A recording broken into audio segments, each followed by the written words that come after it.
Welcome back to Recreational Runner. I'm James, the Recreational Runner, and in today's video I've got a treat for you because I am joined by Suzy, who is amazing. She's a friend of mine, she's a fantastic athlete, she's a business owner, she's a PT, a qualified coach, loads of things. I'll let Suzy do the proper intro in a second. But today's video is all about beginner strength training for runners. We're going to do some intermediate stuff as well, right Suzy? So stay tuned. It might be a long one, but we're going to timestamp in the description so you can jump to the section that you want to jump to and check out this great strength training for runners.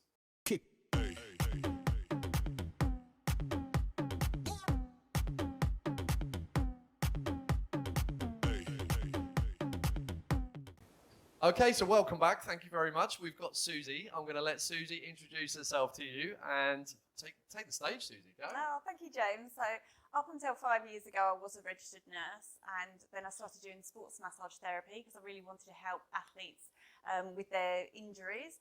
And I found that people were just having the same injuries over and over. And so I've trained as a PT to help people with their strength and also as a run coach. Fantastic. So I've been wanting to do this video about strength training for runners for a long time. I don't know if you saw an interview I did with Andy Pryor, PT, who's got his own business and is a PT. And we talked about strength training and the fact I was going to do this video. And he told me to be very careful because we don't want to put stuff out there, or I don't want to put stuff out there as a run leader, that someone maybe could get injured whilst they're doing something that I've suggested. That's why I drafted you in though, because you're the expert, right? You're super qualified in this. What would you say about that if we're doing this video for people watching at home? I agree with Andy. That's really good advice. I think if you're unsure what to do in the gym, then see a professional. You know, if you want to learn to play golf, you go and see a professional. If you want to learn to scuba dive, you don't just get the kit and go scuba diving. If you want to gain strength, and all runners should be gaining strength, then yeah, come and see a PT. The basic stuff we can show you and you can do at home. But you really want to aim to advance and move on and lift the big weights up, really. Brilliant, brilliant. So feel free to follow along, do these exercises, but as Suzy says, do so at your own risk, in your own kind of ability.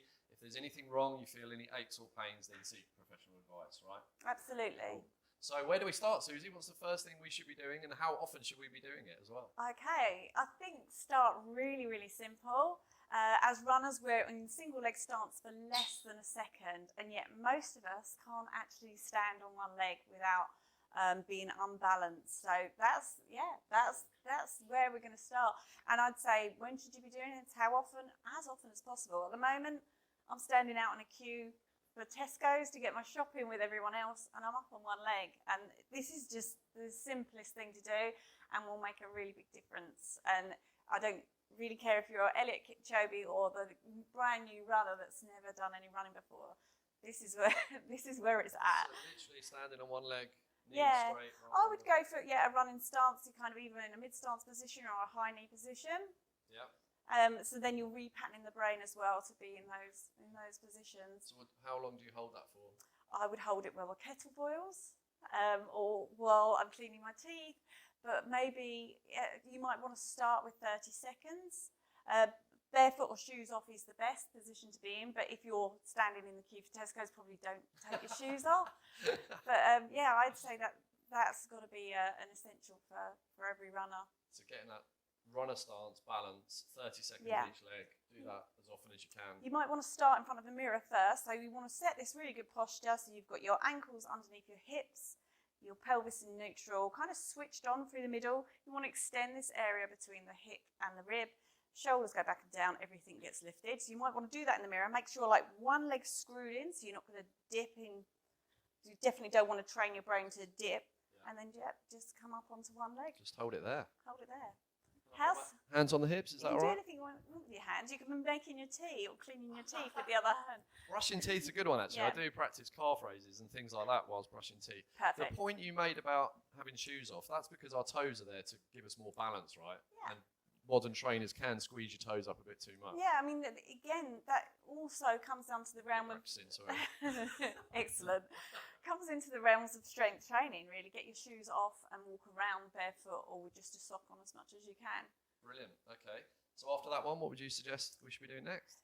Then we do want to do a lot of unilateral single leg work. So once you're really secure in that, you can go into a single leg Romanian deadlift. Ooh, that sounds complicated. Show us. It's not complicated. So again, I'd come into like a mid stance and then just take my leg behind me. And then you can either come back to here and rest or back straight into the mid stance position. Is this what some people refer to as a donkey kick as well? Or is that a different exercise? I've heard other things called donkey kicks, but not this one. Okay. So you could add a weight into this as well. Yeah. Show us again. You've got to keep demonstrating this one for us. Okay. So. And you're just kind of holding what for a couple of seconds at the back? Yep. And you're really concentrating on having that stability around the ankle and the hip. Perfect. That's what runners need. They need stable hips and ankles. So I start in this position? Yep. And then back. Is that right? Yep, looks good. So you can see you slightly shaking there in wobbling the hip. slightly. Yeah, that just means that, so you want to start in that single leg position and work on that, getting that hip stable in that before you progress. Before you progress to that one. Yeah. Okay. And again, is that a repetition-based one on each leg? Yeah, well, that's difficult because if I do 3 and I feel like the 4th one's going to fail, then I need to stop. But yeah, ideally you kind of want to add in more numbers, maybe go to, say, 10. So don't 15. go to fatigue. If you start fatiguing doing any exercise, then that's enough for today, really. And you can, I brought one with me, but you can add a kettlebell in, pick the kettlebell up, or have it one arm, just to challenge that balance even more. So this is moving up if you're going a bit more advanced, once you've got a lot more stability. So yeah, set that posture, screw that leg in, come down, pick the weight.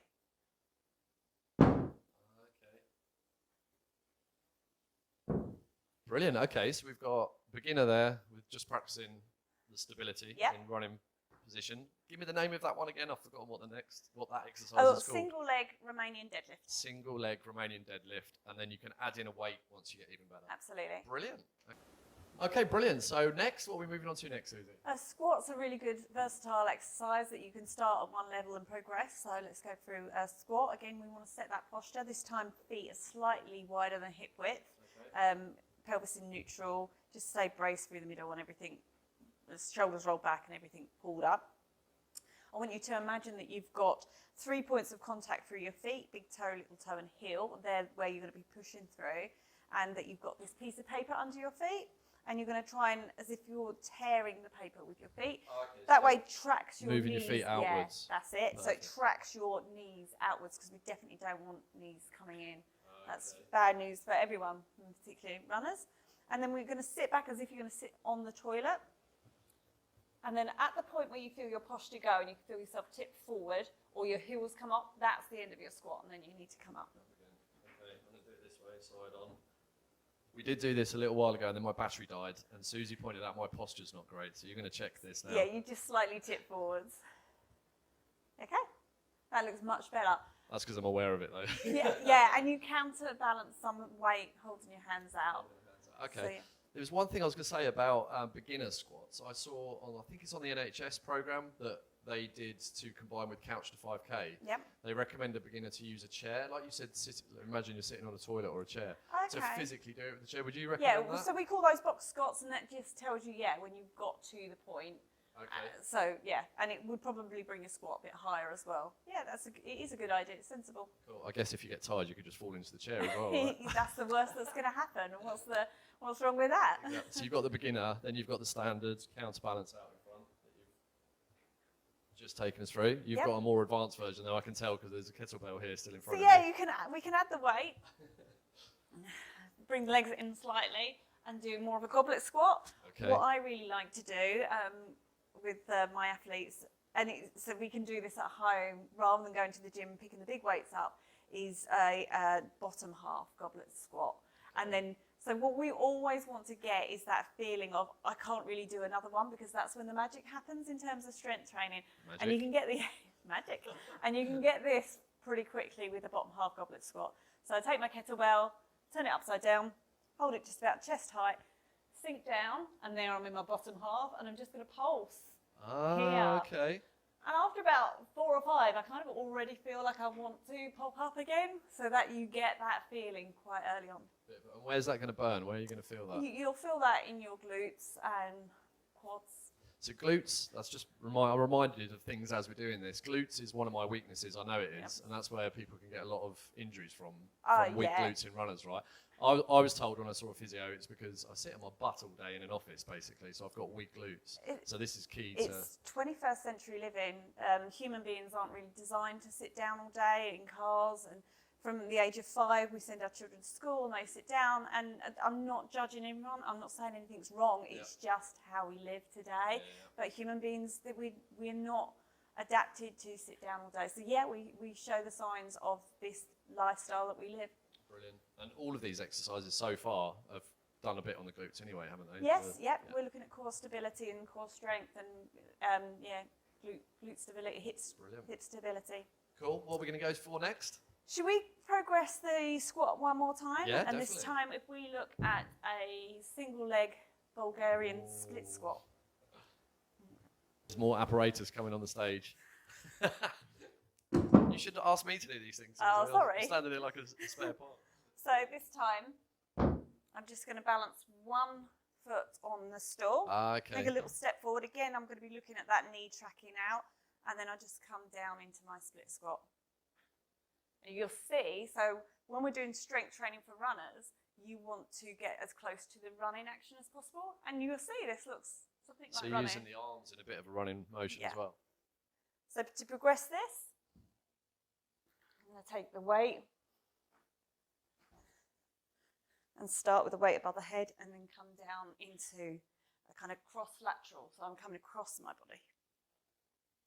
Perfect.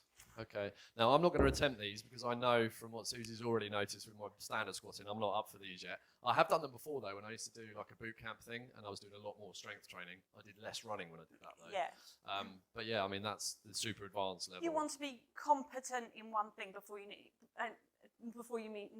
to move on to the next thing, but you always want to be challenged. So if what you're doing isn't challenged, you need to move on to the next stage. If you're just going through the motions, move up. Test yourself a little bit more. And again, how many reps is it? Again, just do reps on each leg until you feel that fatigue? Yeah, it's going to be individual. So we kind of want to get to that 1 rep before failure. Okay, so as a beginner, you might start out, you've never done a squat before in your life. You might have the chair there behind you as a bit of support. You might only do 2 or 3, right? That's fine. And That's then fine. Next time you're trying to do a few more, have a rest in between, do a few sets. 3 sets is normally what people say. Would you agree? Yeah, the recovery is just as important as the exercise. Perfect. Okay, so we've done squats. We've done 3, 4 levels of squatting there. What's next? Shall we have a look at really targeting the glutes? Oh, yes, please. Okay, let's have a look at, start with a clam. Shall I move the kettlebell? Thank you. Okay, so we've got, what are these called? Mini bands. Bands, strength or if you've got a resistance band. Resistance band, that's the word I was looking for. So for this one, I'm coming down. And I'm going to sort of lie in a raised fetus position. So my legs are at a right angle. And then just slowly ease up. Let me just adjust the camera for this one, Suzy. Sorry, we just did a little reconfig there. Go for it, Suzy. Okay, so here I want to be I can be up on my elbow and with my legs at a right angle. And then just slowly ease one leg up, pause at the top, and then come back down with control. And that's the clam. You obviously want to do those on both legs. Anything single leg, you need to work both legs. And what's happening with your breathing while you're doing all of this, Suzy? Anything in particular, or just keep breathing normally? I keep breathing. You keep breathing, that's a good thing. Keep breathing. I remember years ago, I don't know if this works with this kind of thing, but doing weights, if you're pushing a heavy weight, you breathe out. It's really important. Yeah. So do you do a similar thing with this? I haven't been, but no. That is sound advice. Oh, okay. I had some sound advice. I'm happy with that. Okay, so that really does isolate the glutes. Yeah, and then you'd obviously swap and do the other leg. We're on a stage that's full of dust, by the way, so I'm not going to make Suzy keep crawling all over the floor showing you these. So as runners, we do our running exercise standing up, and like we talked about, we want to get it as specific and as close to running as possible. Yeah. So the next glute exercise I'll show you is from a standing position, which is really good for us. But the clams are really good for people who just can't switch on their glutes and they can't get them active. the clam is probably the best exercise because very seldom people will say, well, I can't feel it. I feel it in my hamstrings and my back, but I'm definitely going to have to do these then. Oh yeah. Yeah, my glutes are super not good. There's an activation test you can do, isn't there? I think I saw another YouTuber do it. You lay on the floor and you just tense. The firing lines. Yeah, and you put your hand on your glute and your hand on your hamstring and see which one You fires have to put first. one on each. It's quite awkward. See which fires first. And for me, it was hamstring all the way, so I definitely need to do those. Okay, again, so we want to set that good posture. And this time we're just going to screw that one leg in and take one leg to kick that back. Okay. So kind of a progression from the single leg standing that we did right at the beginning, but this time we've got the resistance band and we've got that pumping action. Awesome. From there we can take that laterally out to the side. And you only need to do a few of these and you can really start to feel that. Brilliant. And so resistance bands, they normally come in a pack of 2 or 3 different They levels. Do. Yeah. And again, you just start with the looser one, if that's the right word. Yep. And progress up as you. That's right. Yeah. Cool. As you said before. And another one. So we're going to be walking across the stage. So come into a semi-squat position and then just take little steps to one side and little steps the other side, just staying in that low semi-squat position the whole time. And again, after just a few, you should start feeling that work in the glutes. I feel bad now because I'm not doing any of these. I'm just watching you do I them. actually brought you some bad. No, it's absolutely fine. I'm happy not to do. Okay, so what was that one called? Sorry, we did clams. We did clams, we did standing kickbacks and lateral kickbacks. Lateral kickback. And then we did crab walks. Crab walks, okay, cool. That makes sense. That looked like a crab walk. Yeah. What are we going to do next? I say we. What are you going to do next, Suzy? Let's have a look at some core holds. So when we're running, it's really important that we are able to hold ourselves still and in particularly in rotation. I know that sounds like a contradiction, but what we don't want is any of this because that's an energy leak. That isn't moving us forward. That's also a massive risk of injury as well. Right. So we're going to look at some core holds. Again, I'm going to get down onto the dusty floor and I'm going to demonstrate a dead bug. Okay. So this is really good to get you the feeling of switching on the core. So just arms and legs up into this dead bug position. So you want to just really target this feeling of being switched on here, and then you can just start moving arms and legs around. And ideally you want to progress to moving opposite arm and opposite leg. So a dead bug that's becoming alive a little bit. I've seen them called, so you could do like running dead bugs as well, but I think the contralateral movement, so you're using opposite arm and opposite leg, is really good for runners. So that's what we do. And that's really targeting the core. Yes, Awesome. that core stability. Excellent. Where are we going next? We're going to do some more core holds and add more progressions in. So everybody's favourite is a plank, isn't it? Yay! We love a plank. No. So again, there's 1,000,001 progressions and alterations you can do with a plank. Everyone knows the best, the original way you want to be up on your forearms, just concentrating on keeping the spine long. And making sure you've got a nice flat back as well, isn't it? Yeah. Not dipping down, dropping the pelvis. Absolutely. This key, I would say, if you're a beginner trying to do your first plank, is to have a mirror or someone to kind of spot you and make sure you've got this perfectly plank-like position that Suzy's in. You don't want your back bending down or up either, do you? You don't want to be into almost like a, what do they call it, downward-facing dog kind of position either. So that was pristine plank there from Suzy. I'm not going to do one again because mine won't be pristine. But that plank is kind of hold it for as long as you can before you start feeling it's going to collapse, right? I just suggest maybe start at 30 seconds and see if you can progress that. Yeah. Once you're holding a minute, then I'd maybe not add time, add a different challenge, which could be, you could be coming up in a high plank down to a low plank. Okay, so moving from one to the other. Yeah, and the idea is that the movement's coming just from the arms and everything else is staying still. Keep that core locked. You could drag your weight from side to side. I've done that before with sandbags actually at the boot camp I mentioned. The idea is not to rush it again, just to keep everything still. You could be moving feet in and out. Yeah, These are all progressions. I like it. Yeah, I never thought about that before. I went through a phase of doing plank all the time and just trying to beat that time and get up. But introducing these things is mentally good as well, right? Yeah. Because you're doing something different. So most of us are time pressed, aren't we? Most of us haven't got hours and hours to do our training. So yeah, you could hold your plank for 5 minutes, or you could do 1 minute of moving the weight around. And you're going to kind of get better. you're going to get the same results. So time, you mentioned it, is a key thing. The thing with running, I find, is to put on your trainers and go out the door. It's the least kind of impact on your time exercise that we can do, because you haven't got to put on a cycle helmet or cycle shoes or get your bike out of the shed or go to a gym or whatever. But strength training is key. I've got injured loads of times. You know that because I've talked about it on my channel loads and loads of times, and that's why we're doing this video today. Is finding how to get all of these extra exercises into your day. Have you got any hints and tips to do that? We mentioned brushing our teeth. Yeah, as much as you can do that just fits into your way of life. So like we talked about, just taking your shoes off as soon as you can, but you can also be doing like funny walks that from one room to the other, and to help strengthen the feet. And as soon as you can find a routine and a habit and make it part of your life, because we're all time pressed, but no one's really got time for an injury, have they? No, that's the worst thing. If you're injured, you then, it's just, time flies by and you find you're in a real bad rut mentally and physically. I've been there so many times. In terms of performance as well, it depends what you want to get from your running. A lot of people just want to get their running shoes on and get rid of the stress of the day, and that's fine.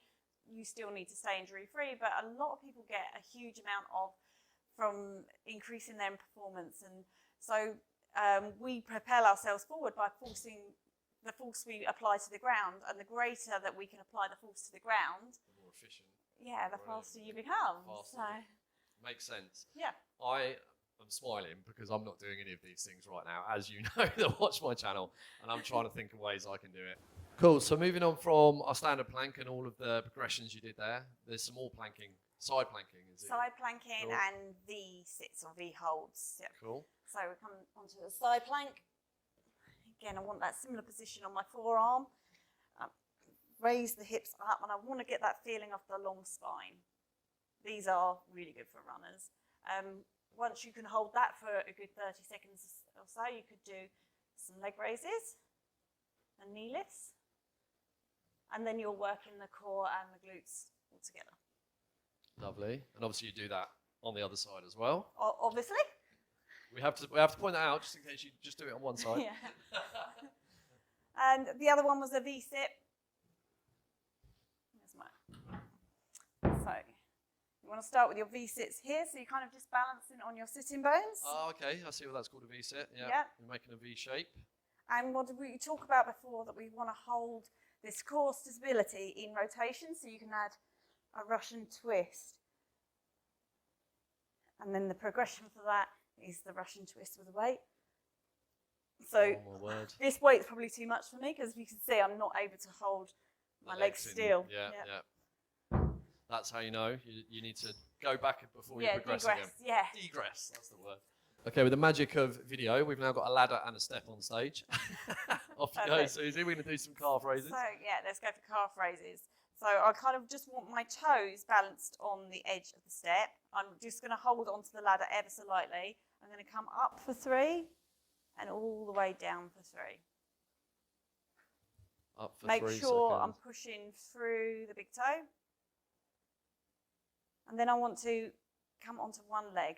So that would be the first progression, and then you want to increase that. But single leg calf raises are absolute magic. You do the same. I can't do it terribly well because I haven't got very much to hold on to. So normally you do this in front of... I do it on my stairs, so I just hold onto the railing. Okay. Oh yeah, stairs at home if you've got stairs, or a step outside. Up for 3 and down for 3. So Suzy mentioned progression. Obviously you need to be competent at doing it on both legs before you move on to a single leg progression. There's someone showed me, I don't know whether this is right or wrong, but also turning your ankles out and turning your ankles in and doing. Yeah, I'm not sure how I feel about that. So there's one nerve that innervates the calf. The calf works then as a whole. So you can train that nerve to work better, but I don't know how much you can train it to. There's no real benefit from doing that. The jury's out for me. Okay. Suzy does a lot of reading, by the way, so I'm listening to Suzy. She does way more research than I'll ever do. So Let's keep it simple. If you want to turn your feet in and out and you feel like you're getting a benefit, yeah, absolutely go for it. You're not going to do any harm. But yeah, as far as I'm aware, there's one nerve that innervates the calf. Perfect, that's good enough for me. So you've got something you mentioned before, Suzy, called a good morning. Yes. What's that all about? It's good afternoon now, but let's do a good morning. So these really target the hamstrings. So if you aren't able to get to the weights room and lift the big weights and do your deadlifts, then good mornings are quite a good alternative. I've got quite a thick band. Where did you get these bands, by the way, Suzy? These are from Decathlon. Decathlon, oh, yeah. Perfect. There's loads of those all over. You can get them on Amazon as well. Absolutely. So, yeah, cool. So with the band, I just tuck myself under it and just hold it here just so that it doesn't ping at me. And then with that good posture that we spoke about the whole way through, this time I want to hinge in the middle. It's like poke my bottom back, come almost to a flat back, and then raise up. Okay, so it's like a deadlift almost. It's like a deadlift. We're working the eccentric phase, which is the contraction while lengthening, which is just super for your tendons and overall strength. Brilliant, brilliant. I think we've covered a lot there. We've Suzy. covered loads. We've time-stamped it, or I will time-stamp it, sorry, in the description. So you can come back to this video anytime you want. You don't have to obviously do all of these exercises at the same time in a focus session. As Suzy said, fit them in when it suits you throughout your week of running. And then you can come back to the video and click on the timestamp for the good mornings and follow along. That's the idea of this video today. So it's been awesome, Suzy. We're going to do an interview at some point as well, because I want to hear more about you. Suzy's represented GB, haven't you, for triathlon? And kayaking and duathlon. Amazing. I want to know more about this stuff, because there's so much stuff about Suzy I don't know. So hopefully by the time this video comes out, we may have recorded an interview as well, if Suzy doesn't mind. I'll put her on the spot. That would be perfect. Yeah, it'd be great. So, and I want to talk about your businesses as well, Suzy. So we'll do that in another video, because this one will be super, super long anyway. But amazing. Thank you so much for coming in today. We're in SG1 Studios, by the way. You may have noticed from the banners on the sides. I'm going to do a video about that as well, which I will also link in the description, because if you're a budding YouTuber or someone that wants to get into video, SG1 Studios in Stevenage, come and talk to us. We can help you out. But Suzy, amazing. Have you got any closing comments you want to say to anybody? Just don't neglect your strength training. If you're a runner and you love running and you don't like picking up the weights, just do it because you love running. It's so important. Brilliant. Thank you, Suzy. And do you know what my catchphrase is at the end of my videos? I should do, shouldn't I? Ready? 3, 2, 1. Happy running.